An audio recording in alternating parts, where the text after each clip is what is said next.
Good morning, good afternoon, and good evening, everyone, and welcome to this webinar titled Data Integrity in Decentralized Clinical Trials, or DCTs. This webinar has been sponsored by Actureal, so a huge thank you to them for helping to make this webinar possible. Joining us, we have 4 experts participating in today's event. I'm happy to introduce Dr. Chitra Lele, founder and president of Actureal, who is a strong business leader with proven expertise in both strategy and operations. Next up, we have Dr. Daniel Gutierrez, Director of Customer Solutions at Clinarion, who is responsible for managing the hospitals that can form the Clinarion network. Our third speaker with us today is Dr. Pierre Etienne, co-founder and chief medical officer of Actureal. Pierre has extensive experience in both the pharma industry and in academia, research, and clinical practice. Finally, I'd like to introduce Dr. Clifton Chow, a health economics and outcomes research consultant at Actureal, who has over 20 years of HEOR experience.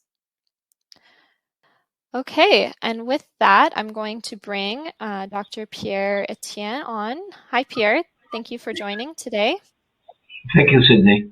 Yeah, in traditional monitoring, you do source data verification, but this is no longer possible in decentralized clinical trials because data is collected at the source or is reported by the participant.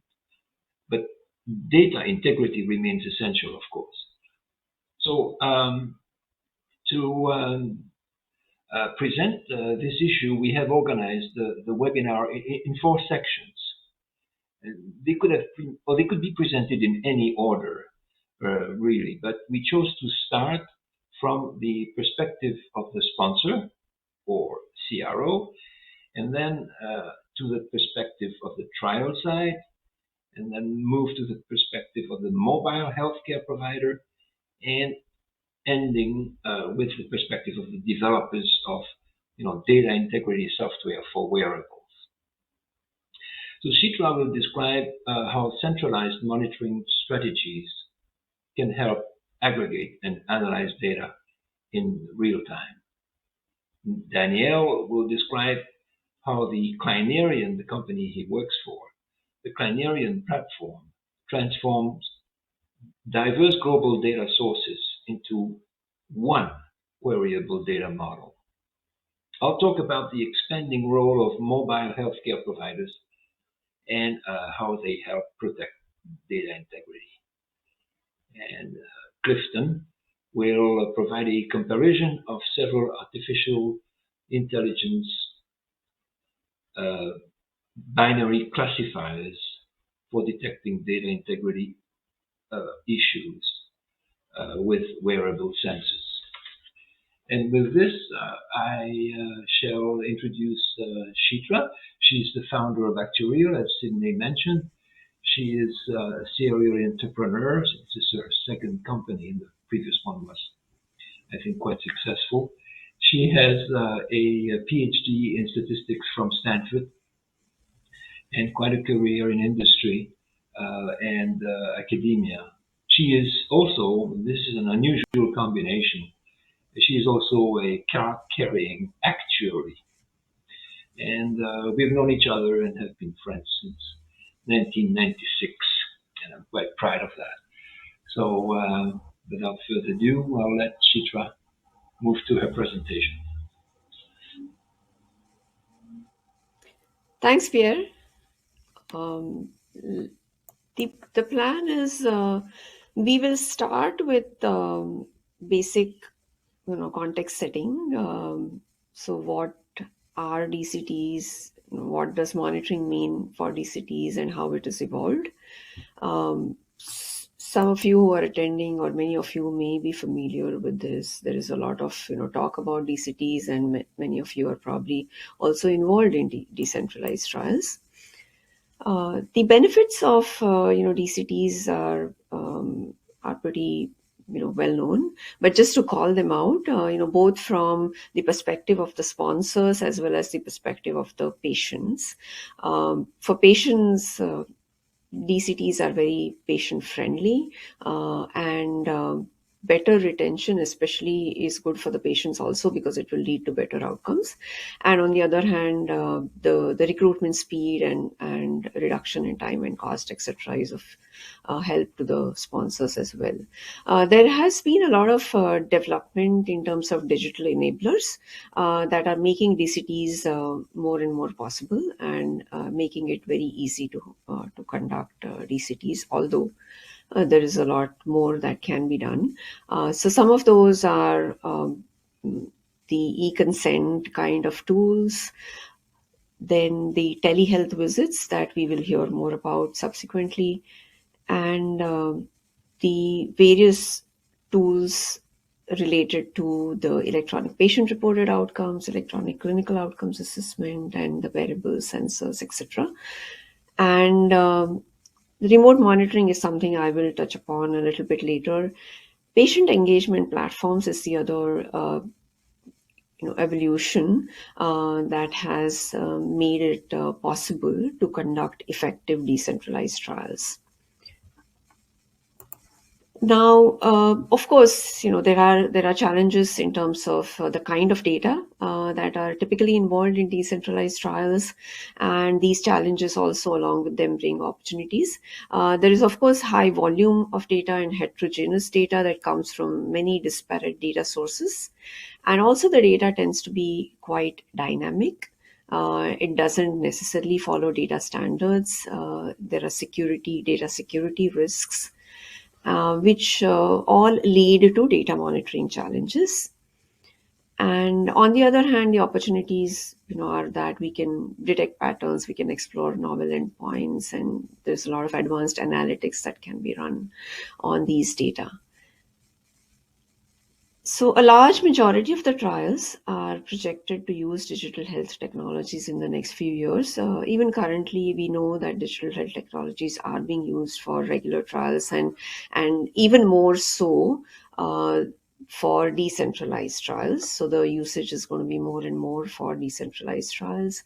And decentralized trials are supposed to, expected to grow over time substantially.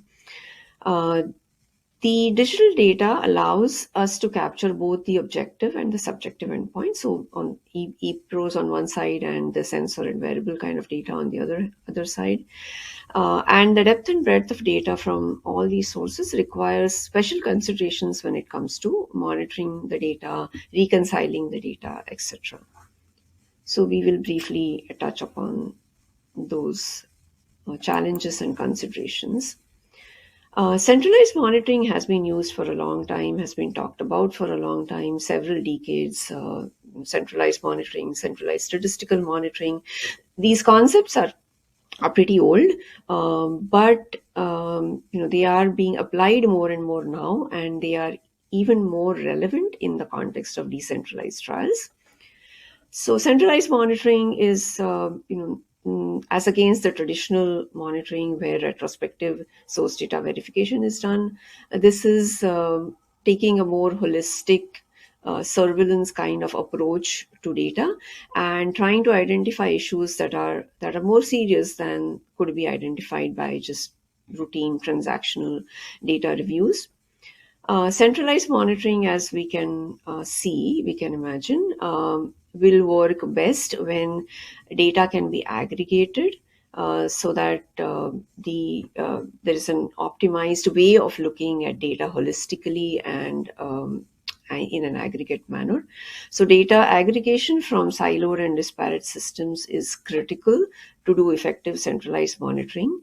And the strategies are built upon this kind of a unified data platform. And the biggest advantage is that this allows us to have a unified picture of the patient journey, the performance of the patients, and overall health of the trial. So all dimensions of how the trial is going.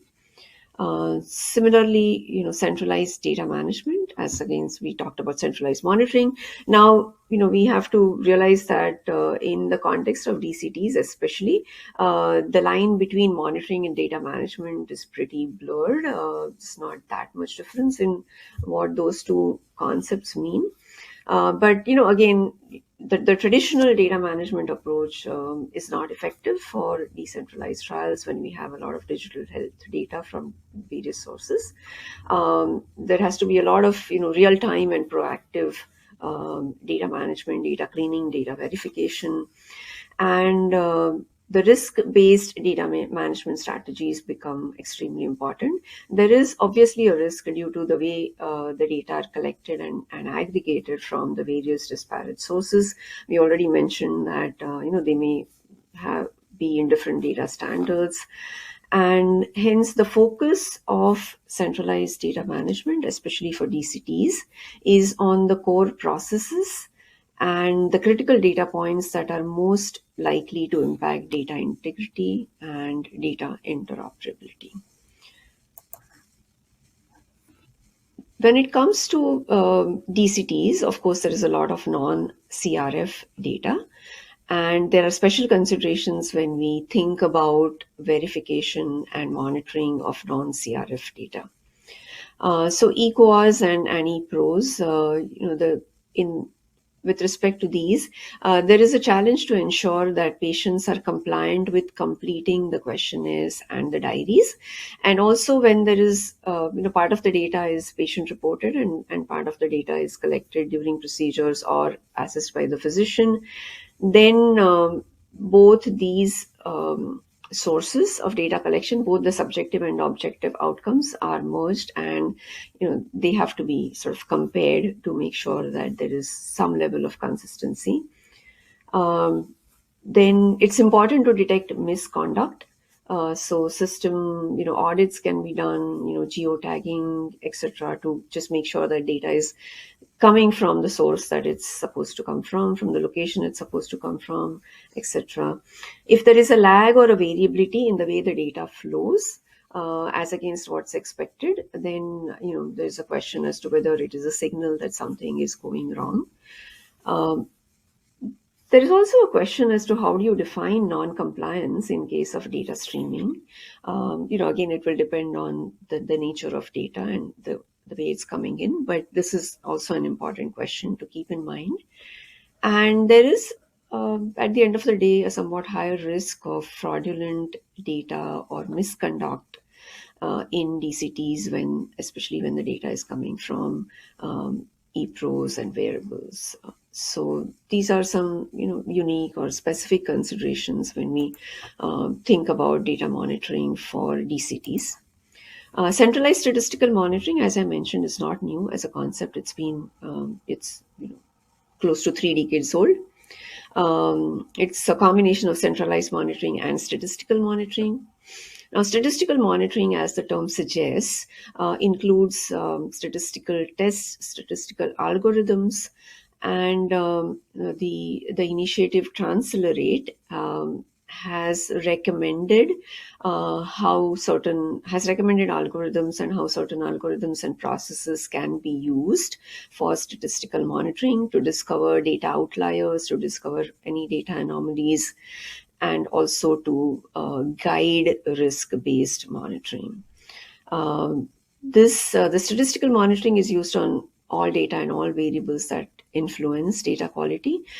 It relies on the fact that data are highly structured when they are collected as part of clinical trials, and each protocol is expected to be implemented consistently at all the sites. So the difference in the sites can be identified because we expect all sites to be collecting data consistently. Also, the multivariate structure or the time dependence of the variables, these are sensitive to deviations, and the multivariate structures are a little hard to copy. So some of the statistical tools are based on the fact that it's going to be difficult to fabricate data in a way that these multivariate structures can be adequately reproduced. And then there are other advances, like there is Bayesian centralized statistical monitoring. So just quickly to introduce the benefits of CSM. Again, we have kind of partly seen. I'll just call out a couple of points. They help a lot in providing or in improving the risk-benefit monitoring strategies and proactively, early real-time detection and identification of data anomalies. And they can also be an effective tool in oversight of the CROs. Just very briefly touching upon statistical monitoring and what Transliterate prescribed. These are the various, some of these are basic statistical tools and tests and approaches that we know of. It's just that their application for statistical monitoring is being called out here, and it can be, the application is a little customized when we are using these tools for monitoring. But essentially.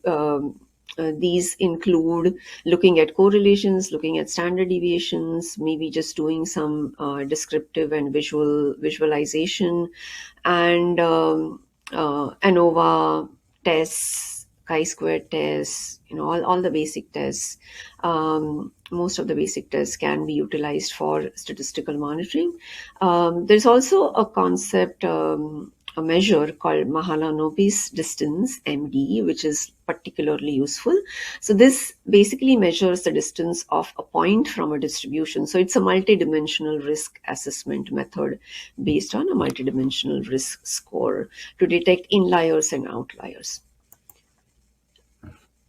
So very briefly, instead of trying to talk about an example, just to make sure that data privacy, etc., is not compromised, I've just mentioned here, reproduced from this reference mentioned below on the slide, an experiment that Transliterate did to test how these various statistical monitoring processes and tools and algorithms can be used and how effective they are.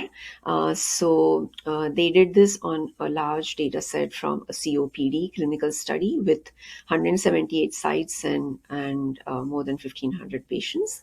And they fabricated the data selectively and implanted it.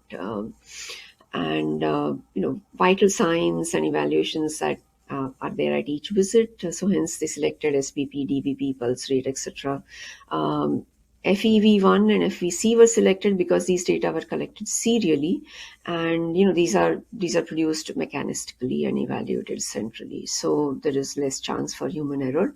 So essentially, they kind of made sure they picked different types of data which were suitable to apply these methods and to test the effectiveness of the methods. So they calculated the Mahalanobis distance for each subject and also study-wide separately for the vital signs and spirometry. A large MD for a subject would correspond to an outlier, and a small MD corresponds to an inlier. Also analyzing or assessing the carryover effect and repeated values. So carryover effect is where values tend to be repeated for a subject from one visit to another, and repeated values is just the number of identical values across visits for a subject. There's also this issue of digit preference and rounding, which can also be tested and analyzed through these methods. So they concluded that the results were that the algorithm identified several sites that had fabricated data. So there was a little bit of variation in how well the algorithms performed for certain sites. The sensitivity specificity was particularly good for one of the sub-studies than the others. The conclusion from this was that this is very effective, but that it also requires a cross-functional and a collaborative approach, because various experts have to be involved in analyzing and interpreting the results that come from these. Just to close out this part of the discussion, these statistical monitoring techniques have a limitation in the sense that they're not that effective when the data are low volume. So a site may not be flagged if it is small, if it has a small sample size, etc. And then there are ways of getting around it. There are adaptive algorithms that can be used, and there are other things that can be done. The approach to the statistical monitoring can still be applied even if the data are not large or the number of sites is not large. So we can do similar things. It's just that statistical testing may not be very meaningful. And also, a way to get around this and to progress this to the next level is increased use of AI and ML for pattern and anomaly identification and automated statistical analysis, which some of the platforms are trying to incorporate. We will also hear more about AI and ML later. And just coming after this, we will hear about how platforms can enable or enhance data integrity. And before that, I'll hand over to Sydney for the next poll.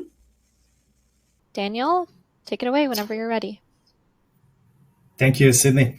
So first of all, thank you everyone for being here. Also, thanks to Chitra, Pierre, and Clifton for inviting me to this event. This is a great continuation from what Chitra presented. What basically we're going to talk about here is how platforms enable a global interoperable patient network for trial feasibility and recruitment.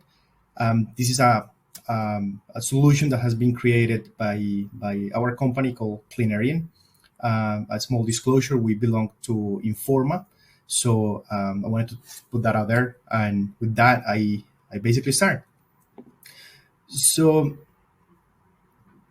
I think it's loading. Okay, there it is. This is our global network. We are basically a network of hospitals that have a reciprocal agreement with Clinarian. What we have created is the ability to enable the medical research community to query these hospitals. And we have created the ability as well to look at the patients in a way that the data flows from those hospitals to support clinical trials. In the next slide, we see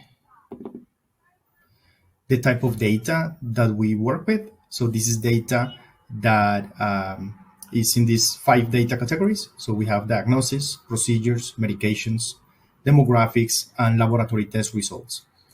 Why this is important? The reason is because with this data, you are able to create inclusion and exclusion criteria with data that has been created by the hospital itself. However, there is a challenge, and when it comes to data integrity, you want to query things that you can actually work with. You want to query information that is harmonized. So what Clinarian does is that we map independently of the coding systems for those concepts that the hospital is using. We map those data among each other so that the results that you see is harmonized.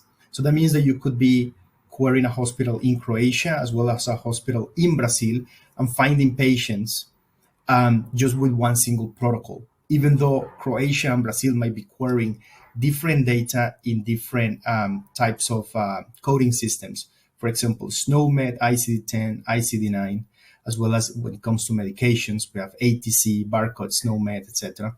And therefore, you have a more harmonized way to see this data. In the way it works, we create an inclusion and exclusion criteria where we are able to add all these data concepts, and it's very flexible. So we can, for example, create the ability to query patients only in the last 6 months, but that before have received X or Y or Z type of treatments or medications or procedures, and then maybe after certain others. So what I'm trying to say is that this is very dynamic. This creates an interoperability of all these data concepts to start filtering for patients that fulfill all these conditions. What you see on the screen, for example, which is this overall query, that's the number of patients at the top left. That's the number of patients that fulfill that very stringent inclusion and exclusion criteria. Now, the question is, when you want to see where those patients are, we also provide in this platform the ability to see where the patients are located on a per hospital basis. So when you see, for example, in the green circle at the top left, this number, it reflects where those patients are located based on the selection of hospitals we have generated. Here we see, for example, that the distribution of these patients goes accordingly to these hospitals, and we are able to extract the gender distribution and an age range of the patient distribution. And then we go hospital by hospital, looking where we have the larger concentration of patients. And this, of course, allows clinical research organizations, pharmaceutical companies to scout and pre-screen patients that might be enrollable for clinical trials or whose data might fit a retrospective study or a prospective study. In the next slide, I want to present an additional benefit of doing this type of querying, and it's the ability to identify who the patients are. However, this is something that happens internally at the hospitals. And something that I didn't mention is that all these querying capabilities happen without the data, the raw data of the patient leaving the hospital. So that means that the data stays in a protected environment. And we have created this system that, by the way, we also patented to ask questions to the hospital and get aggregated data counts. Now, when it comes to identifying the identities of these patients and, of course, potentially enroll these patients in a clinical trial, we go from those aggregated data points to a system called Patient Finder that identifies who are those patients that fulfill the inclusion and exclusion criteria. And therefore, inside the hospital, and I want to be very clear that this is something that happens inside the hospital, the principal investigator or anyone that has the proper credentials is able to very granularly see who the patient is, validate the patient, pick up the phone and ask if the patient wants to be enrolling in this specific clinical trial. Additionally to that, when you click one of these patients that you saw on the square before, you can display the full electronic medical record, download it, look at who is the treating physician, look at who is the case, which is the number of the case ID, and most importantly, at the top left side, which is the patient ID number. Why this is important? Well, additionally to the structured data that we provide, we know that there is a lot of other data, clinical images, genetics, pathology reports that might be interesting to also gather. And based on the protocol, what clinical teams can do is with this number go and add data that is related to this patient, and of course complement that information to make informed decisions during the enrollment process. I want to show a little bit how technologically speaking all this works, because what you see is that we are able to create protocols, but how do we make decisions when we send that protocol to all the hospitals that belong to this network?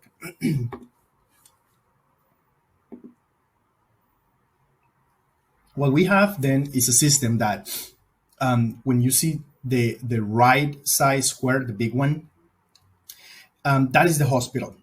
And you see that the line around it is the hospital firewall.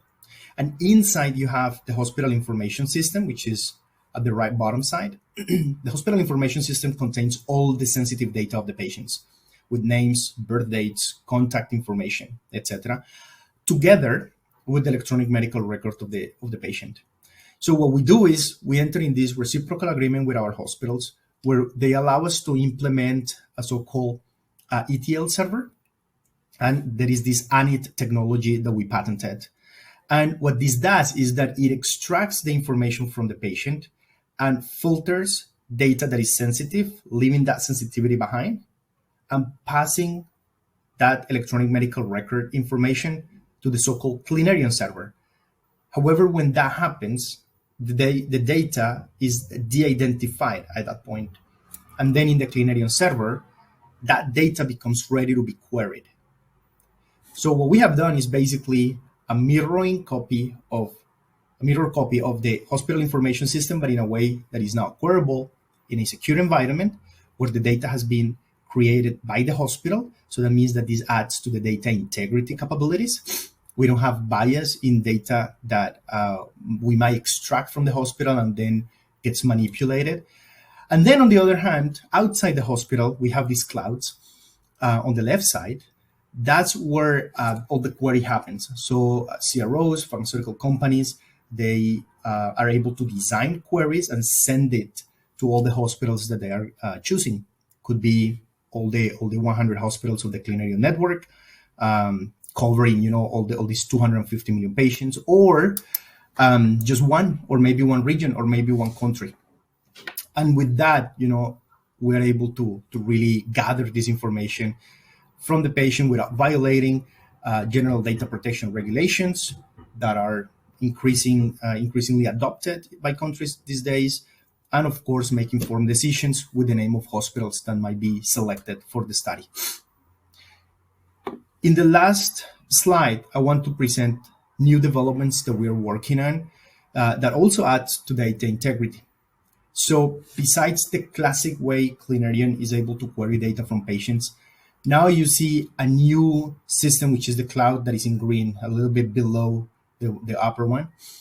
This is a system that allows pharmaceutical companies and CROs design their own artificial intelligence algorithms. So we're talking about neural networks, for example, that are able to send to our hospitals and deploy training. This training happens with the same data that the hospital is producing, and in the same way that we are doing it with the classic view of Clinarion. But in this case, we look at additional data like free text data, for example, and maybe other data that might be complementary to the learning process of these algorithms. After that, the pharmaceutical company extracts the knowledge and is, of course, able to train these systems and make decisions based on what it has observed. So because we have 100 hospitals, this learning happens in a federated fashion. So that means that these algorithms can cover a wide range of hospitals around the world in different countries with different backgrounds, genetic backgrounds, cultural backgrounds. And this, of course, helps to be more inclusive in clinical research. So with this, I finish my part of the presentation. I hope that this adds to the explanation of what has been lately developed in technology to be able to query more patients, to be able to work with hospitals around the world, hospitals that are in places that are difficult to access for these type of studies, and of course, accelerate clinical research and decentralized clinical trials. So thank you very much. I pass it now over to you, Sydney, and look forward to many questions. Fantastic insights, Daniel. Thanks. Hi, Pierre. Welcome. Please go ahead whenever you're ready. Okay, Sydney, thank you. So Daniel has shown us how his company enables pharma sponsors or CROs to query sites to find the appropriate participants while protecting or without compromising patient confidentiality and security. So a successful query will yield participant candidates who then can be invited to enter a clinical trial. And the trial can be of the traditional type with visits to hospitals or clinics, or of the decentralized type where visits take place at home with a physical presence or via telemedicine tools or both. And there are all kinds of ways of mixing traditional and decentralized approaches. Now, I won't repeat what Chitra already said, but I'll show just start from the last point on the slide and add that the improvement of trial access is often enough contingent on the contribution of mobile healthcare providers. And these are, the people who transform clinic visits into home visits, real or virtual. Essentially, mobile healthcare providers remove obstacles to participation. By reaching out to the participant at home, they decrease her burden. As a result, they make it possible to have longer trials with more frequent visits, with participants who are more compromised physically or mentally and have difficulties with traveling to their clinic. And also, as a network of healthcare providers, they can even follow participants who travel to a milder climate on a seasonal basis. Now, DCTs are no less demanding when it comes to data integrity, no less demanding than traditional trials. Since 2016, regulatory bodies have provided guidance to investigators to maintain patient safety, data quality, and trial integrity. But the essential elements of the definition of data integrity remain as valid today as they were in 2016, and we can easily understand how mobile healthcare providers can contribute to data integrity. And these contributions, as you will see, are changing and expanding. Traditionally, the role of mobile healthcare providers in the context of a clinical trial or routine care included blood draws, clinical assessments, and treatment administration. Participant education was also a component, and reinforcement of education received in the clinic was often necessary. And the last point is they had a role in verifying adherence to treatment by doing pill counts, for instance. But the role of mobile healthcare providers is changing. To start with, they replace the personnel a participant would have met in a research clinic. And so they become de facto the face of the trial side and the face of the CRO behind the trial. Some of the traditional tasks, such as blood draws and clinical assessments, have remained unchanged, but new tasks have been added. For instance, it's not rare for a mobile healthcare provider to have to reassess the participant understanding of a patient report outcome instrument. And this needs to be done whenever the data flow is found by the central monitoring staff to be interrupted or corrupted. And often enough, there will be a need to provide basic IT support, and when required, it will be necessary to coordinate IT support with the specialists at the site or the CRO. So, in the absence of clinic visits, the mobile healthcare provider inherits some components of the research coordinator role, the traditional research coordinator role. And it has been said that mobile healthcare providers are in the best place to evaluate the social environment of the participant, which is a key variable that influences treatment outcomes. So now I'd like to say just a few words about the progress achieved in the field of portable imaging and how this could be added to the role of the mobile healthcare provider. Photos of skin lesions have been used for clinical assessments for a while. This technology has recently been enhanced by AI algorithms for interpretation, but now there are many new devices available for deep structure medical imaging, and some of those devices are really portable, they're handheld, and particularly for ultrasound imaging. So I would dare to predict that it won't be long before such instruments are used by mobile healthcare providers for the imaging of organs, provided that a secure transmission can be established and interpretation done by a licensed radiologist. And one could imagine applications in many therapeutic areas. So we can expect that the role of mobile healthcare providers will continue to expand, but this expansion needs to be accompanied by proper training and certification. So this needs to be done, and this requires considerable effort and expense on the part of the trialist or the CRO, or both. And one cannot just, turn a visiting nurse or a nursing assistant into a competent mobile healthcare provider without a bit of training.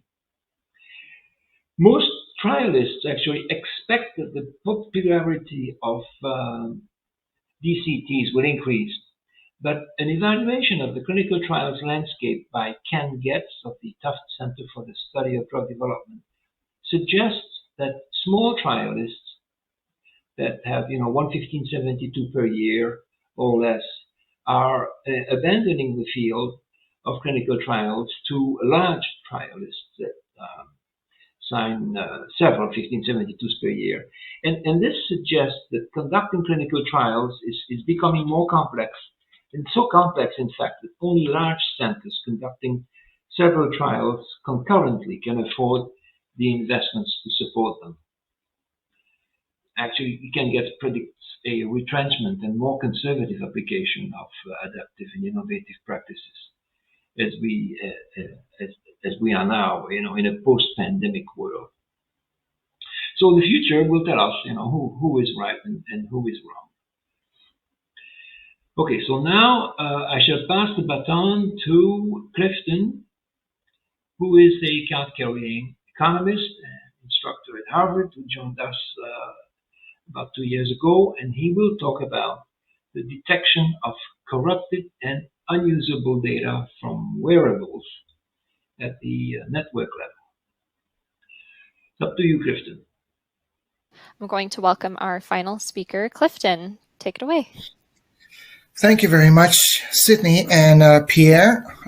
Wonderful for many of you to join us today.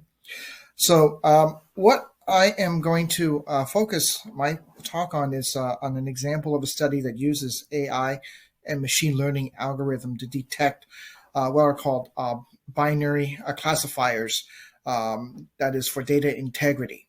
So I'd like to begin by essentially pointing out that remote health monitoring based on non-invasive and wearable technologies that we've been talking about offers an efficient and cost-effective solution that allows the elderly, for example, to continue to live in the comfort of their home and instead of expensive healthcare facilities. So these systems also allow healthcare personnel to monitor important physiological signs of their patients in real time, assess their health conditions, and provide feedback from distant facilities. So detecting the integrity of the data obtained from these wearable technologies at the network level enables us to eliminate corrupt or unusable data. So in that sense, it also reduces the storage and power requirements of wearable devices without compromising the importance of their functionality. So the data set of the study that I'm going to be focusing on, right, consists of a single lead electrocardiogram records collected using a device called a LiveCore, which is a mobile measurement device. And the data that's captured from this was further annotated by clinical experts into 4 categories. And they include normal rhythm, atrial fibrillation, other recordings, and what's considered too noisy to be classified. So these machine learning techniques are then used to assess the integrity of these signals from the wearable devices. And as you can see here, an example from the figure in the top panel indicates what would be considered unacceptable ECB records, and they will be therefore eliminated. On the bottom, on the other hand, are acceptable ECG record. So these algorithms were trained and tested on the PhysioNet Sync 2017 Challenge Training dataset. All right. And this is a good representation of the data that's obtained from a typical wearable device. Now, this study tested a total of 13 machine learning algorithms. I'm only going to focus on the top 3 performing algorithms that predict ECG signal integrity. Okay, and it's just showing you that there of the 13, I'm only going to focus on the 3 that are bolded here. So the first of these is called a bagging using a neural network simulation. It's also known as bootstrap aggregation bagging. This is an ensemble method whereby a group of neural networks Neural networks are done through some fairly sophisticated mathematical formulations. So these neural network models are generated by sampling with replacement. And this is at random, of course, on a training data set in order to find the best fitting model. Now, all neural networks in the study follow this structure that you see here. I took it from figure 10 of the article. It consists of 6 nodes of what we call input. You can think of them as variables. 4 nodes of computational layers that you see here called the hidden layer, and 1 output layer that classifies them as acceptable or not. So that's our outcome. Okay. Now these neural network models are found not to overfit the data. And when we say overfit the data, it means that we're not able to predict beyond this data set because it's so fine-tuned to the specific sampling distribution of the data set. So this random sample process, right, found 3 neural networks that seem to exhibit excellent results.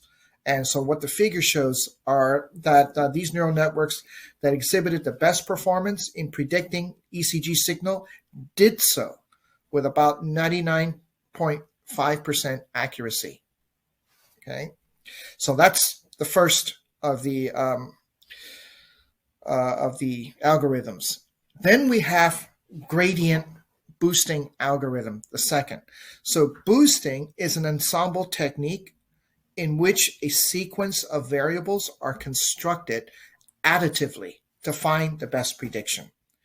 So this is similar for those of you who might recall from maybe an earlier statistics course, stepwise multiple regression models in statistics, where you look at one variable at a time of possible predictions to see how that impacts the predictive ability of the model as a whole, with that variable included and excluded. So this ensemble techniques in which sequence of variables constructed are used to find the best prediction. And so at each iteration, a variable is added and the accuracy is checked by noting how many ECG raw values it failed to predict. And so what you see here in the diagram is that the iteration is that the red circles, right? The colored red circles reveal misclassification errors or false negative, if you will, and the blue squares are considered false positives. So that means that the algorithm failed to correctly predict those two. All right. And so this iteration continues until it minimizes the false predictions and is then adopted for a decision tree, which is what's going to follow in the next slide. So they're part of the same algorithm. Okay, so this is decision trees. So decision tree is a learning method in which the important features that can be used to represent data are selected from these regression models. This decision nodes are those that are generated by the iterative procedures you saw previously in a previous slide. The 3 triangles here, right, in this figure represents the 3rd iteration from the previous slide that produced the least number of false predictions. So the accuracy are for both the training and the prediction stages, respectively. Now, the current decision tree model can be deployed on wearable technology by processing on the chip in real time instead of sending the data to the cloud for processing. So each of these values then in the bottom diagram here, right, are assigned a 1 or 0 if it matches the raw data. And this ensemble method predicted ECG signal at about 99% and 95% accuracy. Okay, and the important idea here also is that the decision trees requires minimal computing memory and can classify ECG signals with lightning speed. So how do we evaluate costs through these computational complexity? Well, each model has a different energy requirement based on its computational complexity. So I have circled here in my lasso B2 and GB2. B2 is this bagging with the neural networks, and GB is the gradient boosting with neural networks. And here the computational complexity are determined by the number of multiplications and additions that are used in the algorithm. And the lower energy, right, means lower costs. Okay, so you can see here that both of these require about 99 multiplications and roughly 90 to 91 addition computations. So the total energy required is shown here in the far right, which kind of looks like a p-value if you think about it, right? 0.039, but it's not a p-value. It's a slightly different metric. But what it means is that both bagging and gradient boosting can be implemented on wearable technology at a low cost. Okay, so once again, similar to a p-value, you're looking for the smallest number here on the energy column. Okay, so in conclusion, the neural network ensemble using bagging and gradient boosting exhibit the best integrity classification across all parameters, and computer chips with this energy efficient deep neural networks have the potential to be deployed on wearable devices for reliable ECG signal quality. Right? Thank you very much. And now I turn it back to Sydney to continue on. Thanks, Clifton. That was really interesting. I'm going to bring all of your colleagues back on now. Thanks for joining back, everyone. Let's jump right into our Q&A session. So the first question we have here, if statistical monitoring techniques are not as effective when the data volume is low, what's the best approach to use for small studies?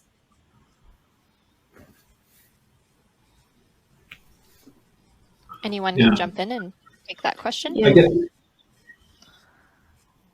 this is a question for Shitra, right? Sure, Shitra. Yeah. Take it. Yeah, maybe I'll take that. Yeah. Yes. So what is important really is to know what checks are required and what things to check for, what things to look for. The methods that you use to detect or identify those anomalies can be different. But that way of thinking, that approach, knowing what to look for can be applied even to the smaller studies, and when there are either small number of sites or when there are a small number of patients. So, you may want to just look for trends rather than doing statistical tests, but they'll still give you an idea of where there could be a problem that needs to be investigated. And then, of course, there are small sample methods to use even in terms of statistical methods that may be more appropriate than the more routine standard methods. And yeah, so those are some of the ways in which it can still be handled. The thought process is still very relevant. Great answer. Thanks, Shitra. We'll move on to our next question here. And this is for anyone who wants to answer this one. Do you have an idea of how the HCPs involved in CTs have embraced their evolving role in the context of DCTs?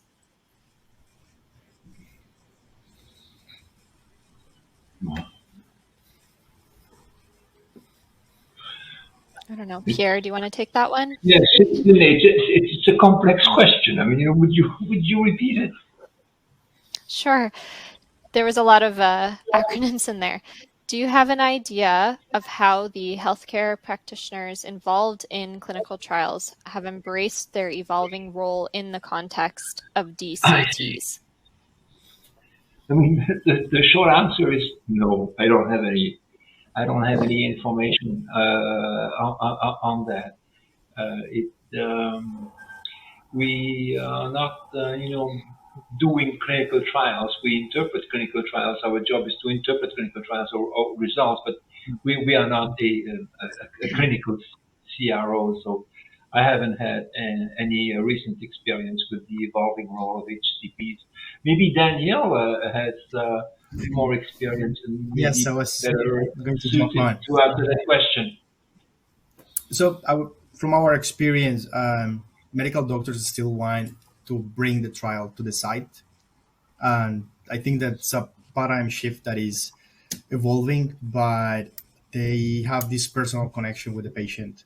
However, by enabling pharma to have a glimpse of what's available in the hospital in terms of patients, in terms of profiles that might fit a clinical study, I think that we have found this transition becoming a little bit easier because they are still in control, yet they allow pharmaceutical companies as well as CROs to see their patients in a controlled environment.